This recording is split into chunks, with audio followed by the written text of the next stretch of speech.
मिरजेतल्या वंटमोरे corner इथं दुचाकी स्वार आणि चारचाकी आयशर या अपघातात तरुणाचा दुर्दैवी अंत. मिरजेतल्या वंटमोरे कॉर्नर इथं विशाल शिवाजी कारे वय 33 राहणार शिंदेमाळा सांगली या तरुणाचा आयशर ट्रकच्या मागील चाकाजवळ रस्त्यावर आपटल्यानं दुर्दैवी मृत्यू झाला असल्याचं कळतं. आयशर ट्रक पोलिसांनी ताब्यात घेतला असून गांधी चौक पोलीस अधिक तपास करत आहेत. विशाल कारे हा 6 महिन्यांपूर्वी HDFC या फायनान्स कंपनीमध्ये नोकरीला लागला होता. सांगलीतल्या कंपनीची मीटिंग संपवून मिरज वंटमोरे कॉर्नरवरून विशाल कारे हा MH10AC8603 या क्रमांकाच्या मोटरसायकलवरून डॉक्टर आंबेडकर उद्यानाकडे निघाला होता. कारे हा मोटरसायकलवरून निघाला असताना डॉक्टर नईम शेख दवाखान्याजवळ हा अपघात घडला.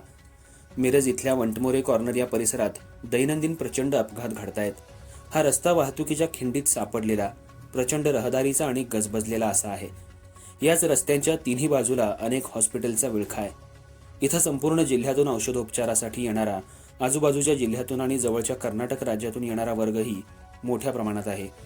याच कॉर्नरला बस थांबा, या बस थांब्याच्या ठिकाणीच वाहतूक पोलिसांनी वाहनं तपासणीसाठी केलेला अड्डा, फळ विक्रेते, हातगाडीवाले, रिक्षा वाहतुकीचा थांबा, अनधिकृत केलेलं अतिक्रमण, फुटपाथवरती विस्तारलेला व्यवसाय, हे सगळं असताना या सर्व अडचणींमुळे इथं ज्या पद्धतीनं रस्त्याच्या रुंदीची व्यवस्था असण्याचं गरजेचं आहे ती नसल्यामुळं इथं सदैव अपघाताचं प्रमाण मोठ्या प्रमाणात घडतंय.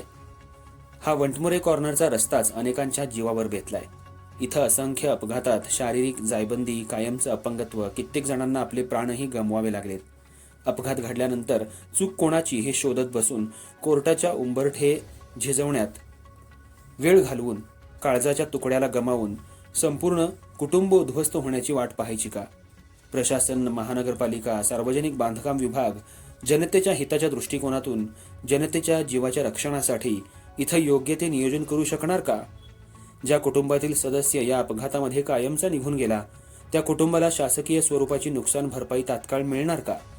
हा रस्ता म्हणजे साक्षात जनतेसाठी आखलेला मृत्यूचा सापळा असंच समजायचं का? या मृत्यूच्या सापळ्यावजा रस्त्यातून मिरजवासियांची, या रस्त्यावरून वाहतूक करणाऱ्यांची सुटका होणार का?